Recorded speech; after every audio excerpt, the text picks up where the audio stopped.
No hay nada intermedio, una denominación no es una iglesia. Esta es la iglesia de Cristo, la cual Él está edificando. Y la iglesia local, que es parte de esa iglesia universal, a la cual puede usted llevar sus quejas cuando sea necesario. Por lo tanto, Mateo está escrito para la iglesia. A menudo se encuentra el propósito de un evangelio al final de este. Hoy en día intentamos especificar el propósito de un libro al principio, de forma que la gente sepa a dónde les conduce, pero en esos tiempos solían dar a conocer el propósito al final. El Evangelio de Juan no lo hace así, como veremos en la siguiente charla, pero Mateo sí lo hace, y al final de su Evangelio dice que Jesús, antes de ascender al cielo, dijo: aquí está el trabajo que os doy para que hagáis hasta que vuelva. Id y haced discípulos de todos los grupos étnicos. No todas las naciones en sentido de estados políticos, sino de grupos étnicos, bautizándoles y enseñándoles que guarden todas las cosas que yo os he mandado.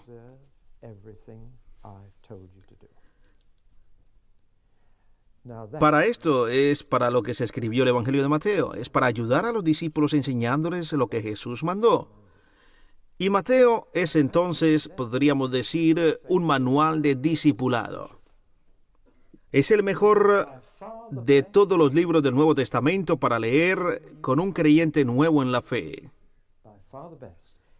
El mejor por mucho. Se diseñó para ello. Se diseñó para enseñarles cómo vivir ahora que son discípulos de Jesús. ¿Ven? No se nos ordenó ir y conseguir confesiones de fe en Jesús. Se nos ordenó ir y hacer discípulos. La confesión de fe es solo el comienzo. Eso se puede conseguir en unos minutos, pero hacer un discípulo lleva años. Es un trabajo duro y usted discipula a una persona enseñándoles cómo vivir en el reino de los cielos en la tierra. Y Mateo escribió este evangelio precisamente con ese propósito, que pudiésemos hacer discípulos. Esa es la segunda razón por la cual es el primer libro en el Nuevo Testamento. Es el mejor libro por comenzar para un cristiano. Lo mejor para alguien que acaba de convertirse en un discípulo cristiano es leer Mateo.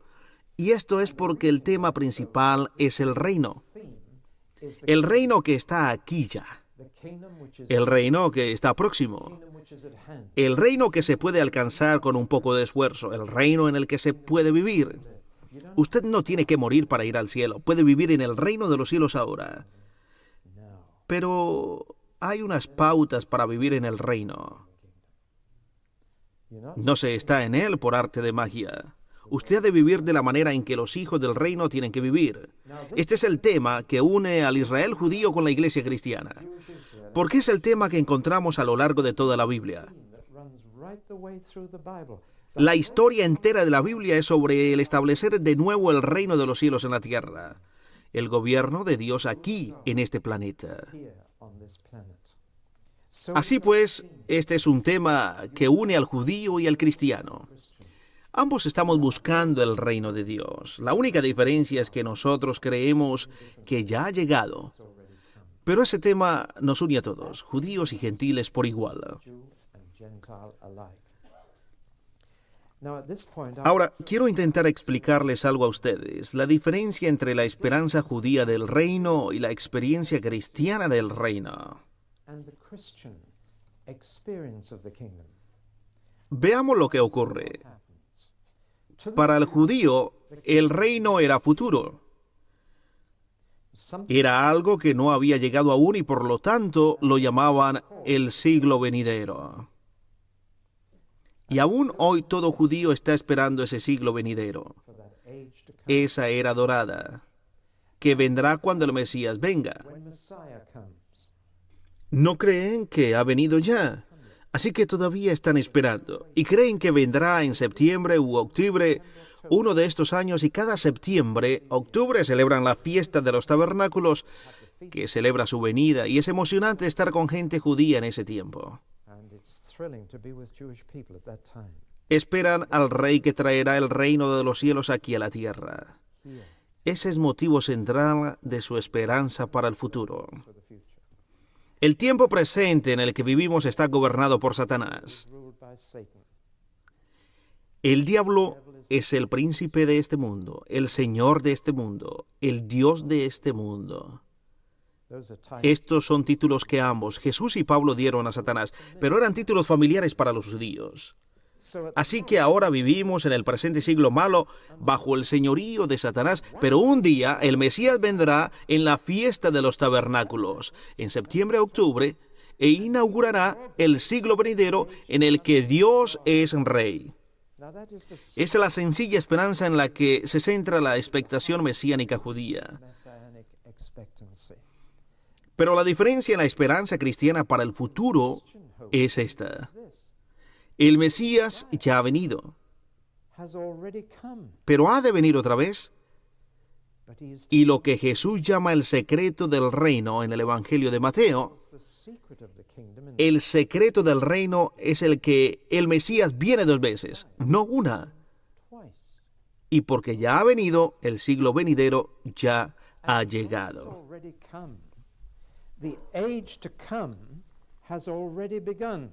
Ya hemos entrado en ese siglo venidero, y con Jesús el reino de los cielos vino de una forma muy real. Ya está aquí, pero también lo está el presente siglo malo. No lo ha reemplazado. Con la expectación judía, cuando éste llegase, el otro se acabaría, con una venida del Mesías. Pero con 2 venidas los 2 siglos se sobreponen. Pablo habla sobre esta intersección de siglos en la cual vivimos.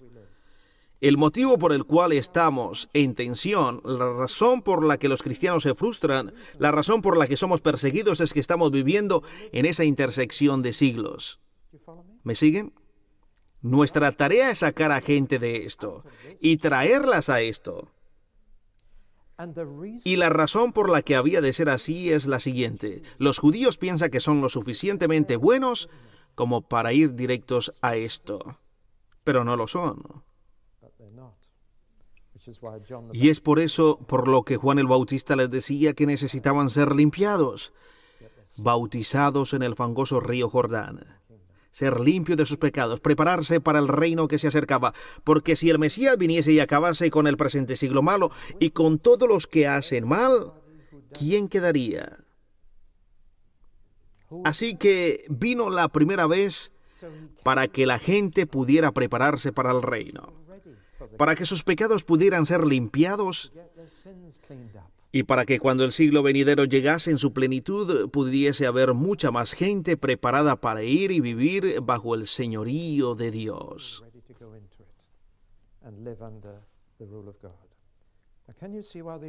¿Pueden ver ahora por qué era necesaria la superposición? La suposición era que cada judío pensaba, yo estoy bien, soy una de las personas del pueblo escogido por Dios. Yo estaré en el siglo venidero.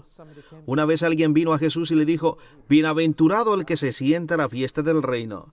Y la respuesta de Jesús fue, ¿estás seguro de que estarás allí? Nuestra tarea en el evangelismo es ayudar a la gente a pasar de un reino al otro. El siglo venidero ya ha comenzado. Porque nosotros somos el pueblo del futuro, ya estamos en el reino, aunque aún no lo vemos en su plenitud porque todavía continúa el presente siglo malo y se está desarrollando una batalla entre el reino de Satanás y el reino de Cristo en estos momentos.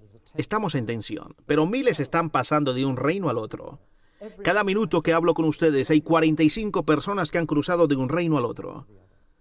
2,000 nuevas iglesias cada semana. Así que la gente está respondiendo. No es simplemente sacarles de este reino, es prepararles para este.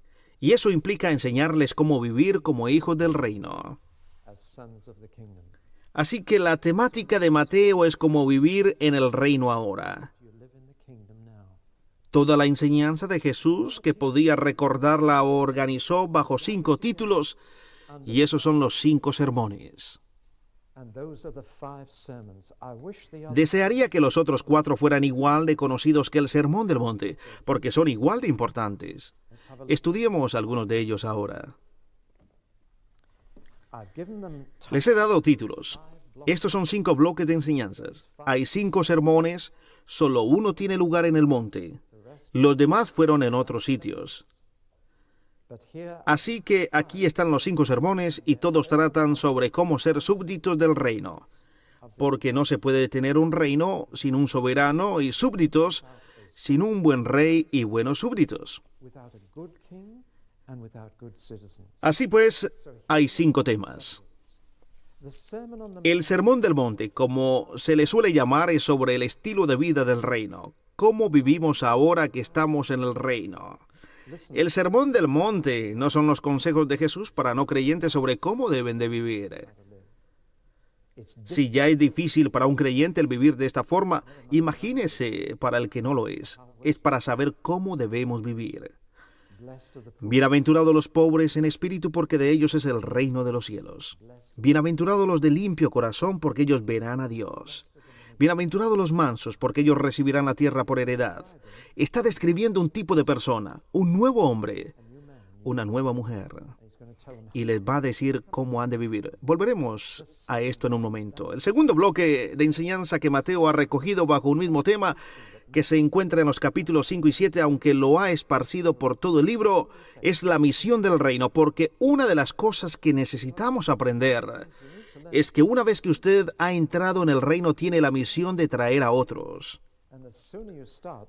Cuando antes empiece, más fácil será. Cuanto más lo deje, más difícil se hará. Los mejores evangelistas son los nuevos creyentes. Y en cuanto hayan aprendido cómo deben vivir ellos mismos en el reino, deben ser enseñados cómo ir y traer a otros. Y Jesús enseña en los capítulos 9 y 10 cómo evangelizar. Dice que es sencillo. Simplemente salen ustedes 2 en 2 y resucitan a los muertos. Sanan a las personas del SIDA, echan demonios, sanan a los enfermos y entonces les dice que el reino se acerca. Eso es todo. Déjeles ver, después déjeles escuchar, demuéstrelo y después declárelo. Así de fácil. Intentamos que las personas lo escuchen antes de verlo. ¿Saben? Es mejor dejarles ver antes de que lo escuchen. Me puedo imaginar a Santiago y Juan andando por la calle principal del primer pueblo, esperando no encontrarse con un endemoniado. De pronto, ahí está volviéndose loco en la plaza del mercado, y Santiago diría que hay un McDonald's ahí atrás, vayamos y cenemos, y si alguien ahí por la mañana, le ministraremos. Y Juan le diría, no, Santiago, estás siendo un cobarde. Tú lo haces primero y yo lo hago después. Y mientras tú lo haces, yo estaré orando. Sé que es así como salieron, porque cuando volvieron estaban tan emocionados que decían, aún los demonios se nos sujetan en tu nombre. Jesús les dijo, tranquilizados, tranquilizados, no os emocionéis por el poder. Simplemente estad contentos porque Dios ha escrito vuestro nombre en su libro. Entonces Jesús se emociona y dice, yo veía a Satanás caer del cielo como un rayo. Fíjense en el tiempo verbal de yo veía a Satanás caer. Cuando os envié, de 2 en 2 observaba a Satanás para ver lo que le ocurría y le vi desplomarse. Jesús exclamó con gozo y dijo, Padre, gracias porque no usaste a los sabios y entendidos, sino a estos chicos, y que ellos sabían que funcionaría. ¿Qué gente, corriendo, saliendo en el nombre de Jesús y en el poder del Espíritu, puedan hacer que Satanás se desplome? Tienen ustedes permiso para susurrar un aleluya si así lo sienten.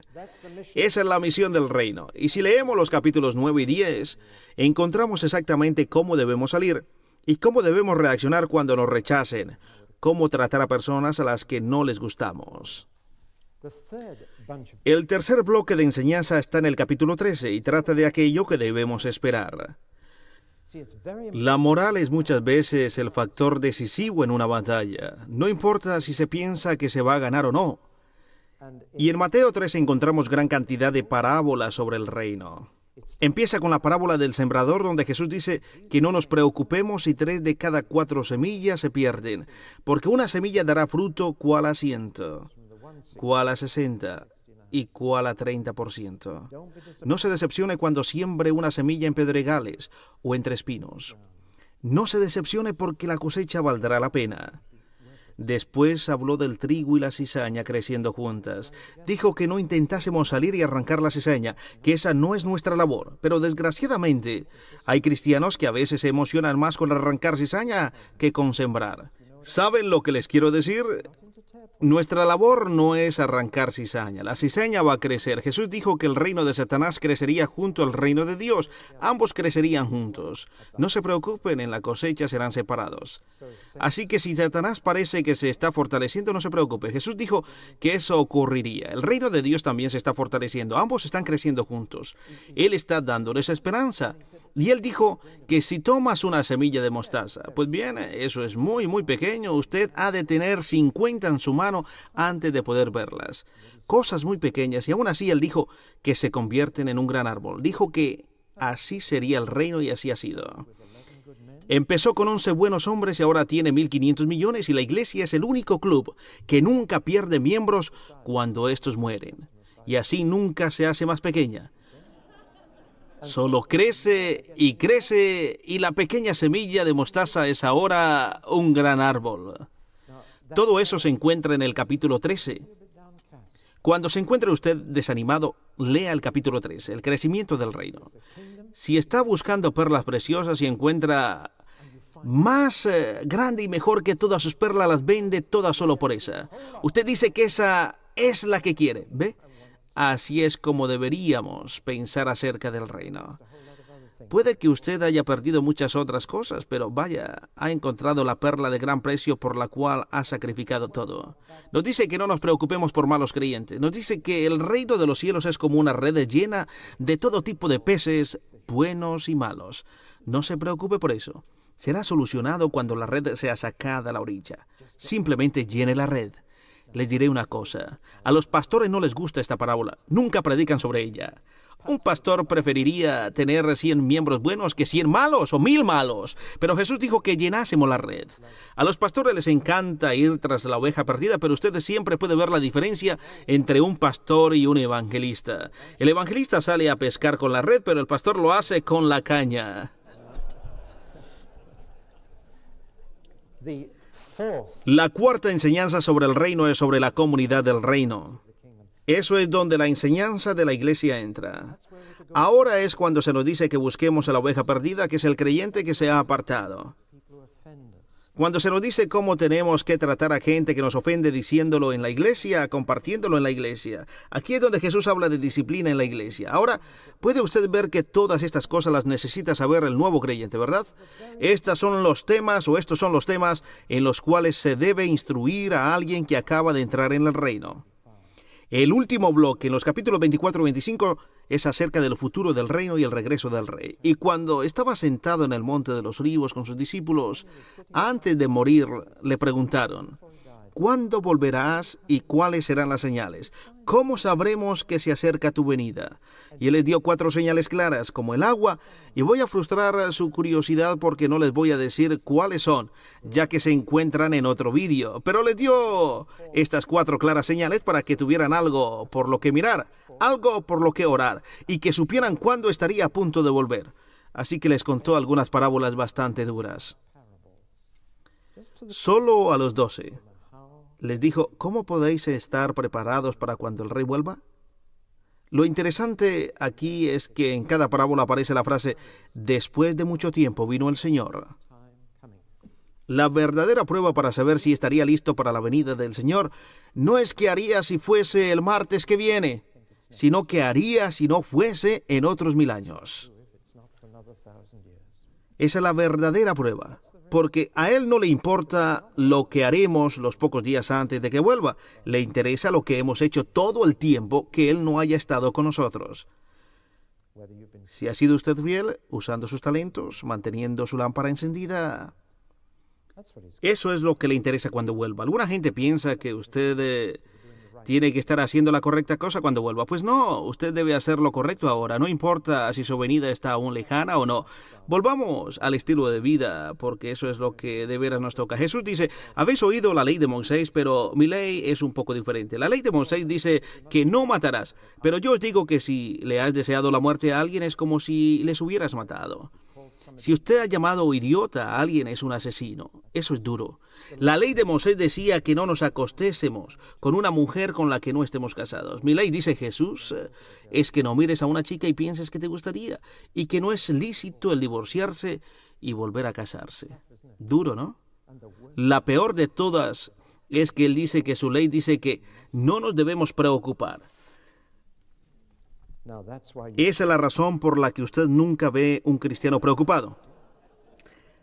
¿Por qué es que siempre que digo esto hay risas? Porque Jesús no lo dijo como un chiste. Nos reunimos porque es un poco incómodo de escuchar. No lo estoy acusando porque se rieron, pero nos reímos. Y a pesar de ello, Jesús dijo que si nos preocupamos estamos difamando el reino de los cielos. Estamos diciendo que se preocupa más por sus mascotas y su jardín que por sus hijos. Viste las flores del campo y alimenta las aves del cielo, pero yo soy su hijo, así que me preocupo. Lean el Sermón del Monte. Un hombre vino a mí en el paseo marítimo de Douglas, en la isla de Man, y dijo: escucho que está usted diciendo que un hombre no puede ser al mismo tiempo cristiano y masón.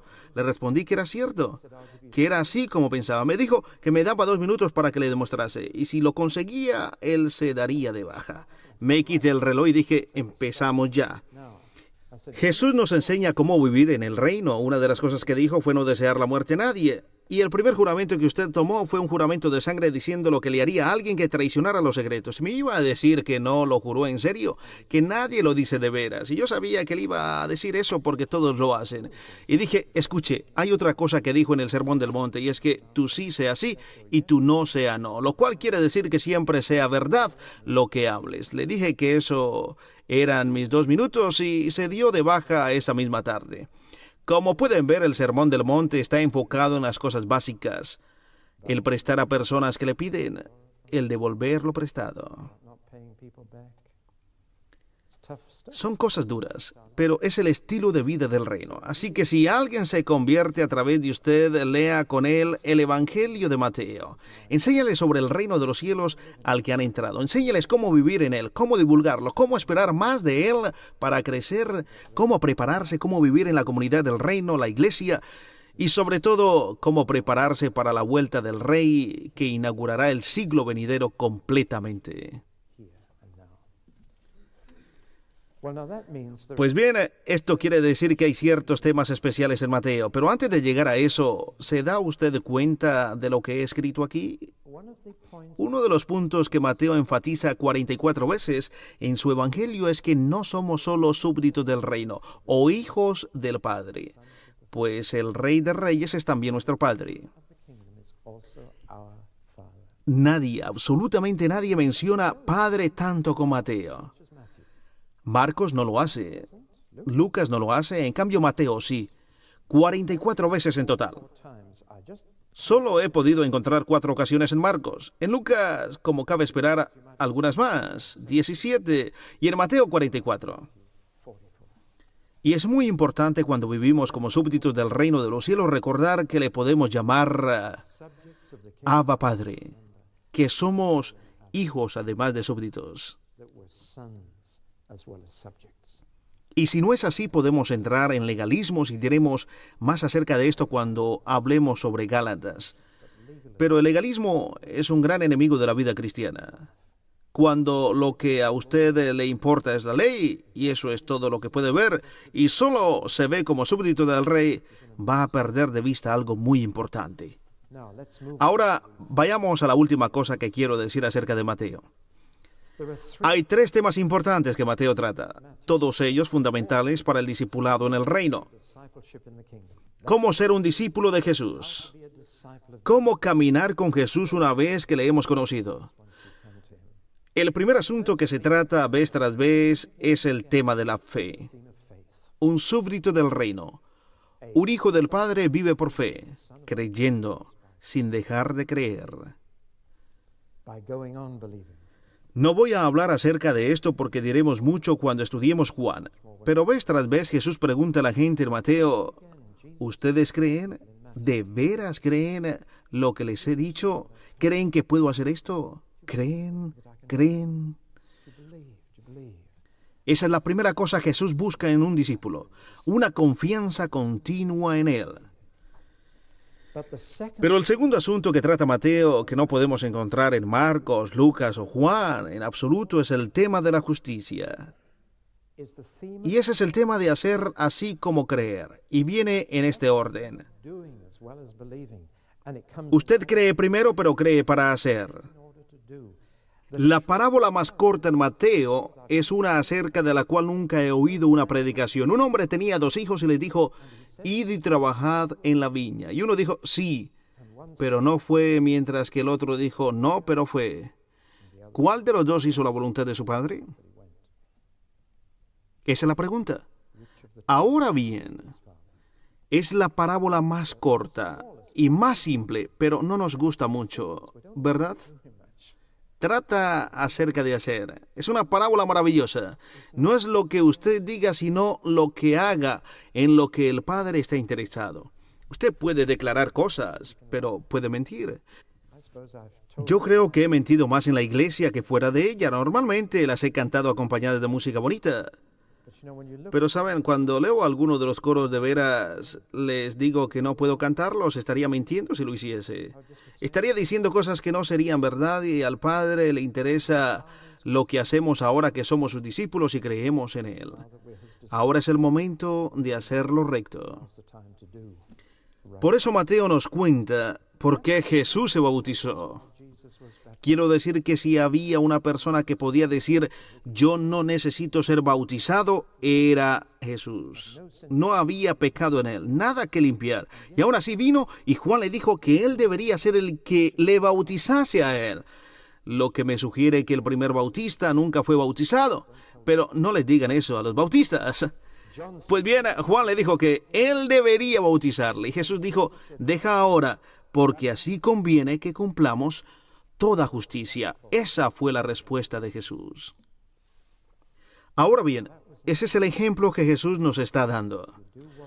Usted hace lo justo, no importa si piensa que lo necesita o no. La justicia quiere decir hacerlo. Para él no fue un acto de arrepentimiento, como para todos los demás, pero era un acto de justicia. Su padre le dijo que lo hiciese, así que lo hizo. No se opuso, no dijo, Padre, yo no necesito ser bautizado. Dijo que es justo hacer lo justo. Este tema, la justicia. Jesús dijo que si vuestra justicia no fuese mayor que la de los escribas y fariseos, no entrarías en el reino. Y ellos eran bastante justos, ¿saben? Ayunaban 2 veces a la semana. Daban diezmos de todo lo que poseían. Recorrían tierra y mar para hacer prosélitos, leían sus Biblias, oraban, daban, y Jesús nos dice que hemos de ser mejores que ellos. Vuestra justicia debe ser mayor que esa. Este término, justicia, se encuentra a lo largo de todo el Evangelio de Mateo. Usted no es salvo por su justicia, pero es salvo para que haga justicia. Eso es lo que está diciendo. Y es por ello que es peligroso dar Mateo a leer a un inconverso, porque puede quedar con la impresión de que ser un cristiano es hacer cosas buenas. Y ser cristiano es hacer cosas buenas, pero después de haberse convertido. ¿Entienden? Así que no den Mateo a inconversos porque intentarán convertirse en buenas personas, y eso no es un cristiano. Pero una vez que haya sido salvo y perdonado, entonces ha de hacer obras justas. El tercer y último tema que aparece en Mateo para discípulos es el tema del juicio. Hay más acerca del juicio en Mateo que en Marcos, Lucas o Juan, a pesar de que está escribiendo para la gente que diría que son salvos. Acabo de publicar un libro que salió el viernes. Ya está causando bastante revuelo. Es un libro acerca del infierno. Y habrá varios shocks para bastantes personas. He intentado ser tan fiel a la Biblia como he podido. Hay muchos hoy en día que ya no creen en él. Estoy seguro de que ustedes saben eso. Este es un libro para decir que Jesús creía en él y que yo no le voy a llamar mentiroso. Pero lo que he dicho en este libro ha sido un shock. La mayor parte de la enseñanza que tenemos acerca del infierno viene de Jesús, no de Pablo ni de Juan. Y no encontramos nada acerca del infierno en el Antiguo Testamento. Todo viene de los labios de Jesús, y cuando alguien me dice ¿cómo puede el Dios de amor enviar a alguien al infierno?, yo respondo que Jesús sabía más acerca del amor de Dios que nadie, y aún así creía que eso ocurriría. Y yo no le voy a llamar mentiroso, pero aquí está lo impresionante. No solo toda la información acerca del infierno viene de los labios de Jesús, sino que casi toda aparece en el Evangelio de Mateo. No en los evangelios para no creyentes, sino en el Evangelio para creyentes. Cuando usted se fija en el contexto de cada advertencia, descubrirá que todas, excepto 2 de las advertencias, fueron dadas a creyentes que habían nacido de nuevo, a discípulos. Ese es el gran shock que este libro producirá.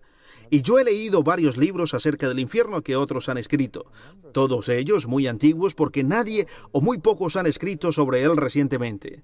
Nadie parece haberse apercibido de esto. Todos parecen decir que el infierno es para otros.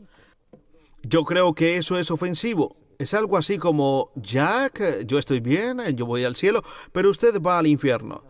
Creo que nosotros también debemos temer el infierno y Jesús nos advirtió vez tras vez. 2 veces advirtió a los fariseos, pero nunca advirtió a los pecadores. Increíble, ¿no? Pero todas las demás veces advirtió a aquellos que lo habían dejado todo para seguirle. Tomemos este ejemplo. Él dijo, estoy seguro de que saben estas palabras, no temáis a los que matan el cuerpo y no pueden hacer nada después. Temed más bien a aquel que puede destruir el alma y el cuerpo en el infierno. ¿A quiénes está hablando? ¿A pecadores? ¿No? ¿A fariseos? No. Estaba hablando a misioneros cristianos justo antes de mandarles a declarar y demostrar el reino. Es Mateo capítulo 10 y es para misioneros. No dijo, id y decidles que van a ir al infierno. Dijo, temedlo vosotros y no temeréis nada ni a nadie más. Por supuesto, esto levanta preguntas enormes, pero si solo tuviéramos el Evangelio de Mateo en todo el Nuevo Testamento, tendríamos suficiente para saber que los cristianos deberíamos temer el acabar en el montón de basura de Dios que Él llamó Gehenna, el valle a las afueras de Jerusalén, donde todo lo inservible era echado para ser quemado. Así que Mateo es un evangelio para discípulos. Nos enseña a ser serios, a continuar, a seguir creyendo, a ir todo el camino con Jesús. Es muy necesario que creamos este libro. La enseñanza, la lectura y el aprendizaje hoy día. ¿Por qué, pues, puso Mateo estos 5 bloques de enseñanza en el esquema del Evangelio de Marcos?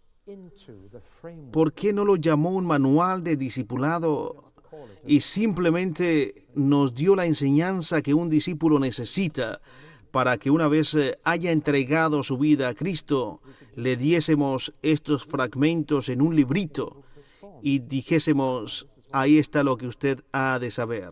Le diré por qué. Porque nunca debemos separar las palabras de Jesús de sus hechos y nunca debemos apartarnos de la cruz. ¿Ven ustedes? Es peligroso enseñar a la gente a vivir la vida cristiana sin darles la enseñanza en el esquema de que Cristo murió por ellos. ¿Entienden lo que les estoy diciendo? No debemos olvidar nunca el Evangelio y las buenas nuevas de lo que Jesús hizo por nosotros. Porque si solo escuchásemos lo que deberíamos estar haciendo, ahora podríamos enorgullecernos, convertirnos en fariseos, hacernos legalistas, convertirnos en cristianos que hacen obras buenas y así olvidar la gratitud que le debemos a Jesús por todo lo que ha hecho. Y por eso Mateo sabiamente dijo, quiero dar enseñanza a los discípulos en el esquema de las buenas nuevas, de que el Jesús que pedía esto de aquellos que le siguiesen era el Jesús que sanó a enfermos, levantó a los muertos, murió por nosotros y resucitó por nosotros también. Por tanto, id y haced discípulos a todas las naciones, enseñándoles que guarden todas las cosas que os he mandado. Y aquí yo estoy con vosotros todos los días, hasta el fin del mundo. Así termina. Id y he aquí.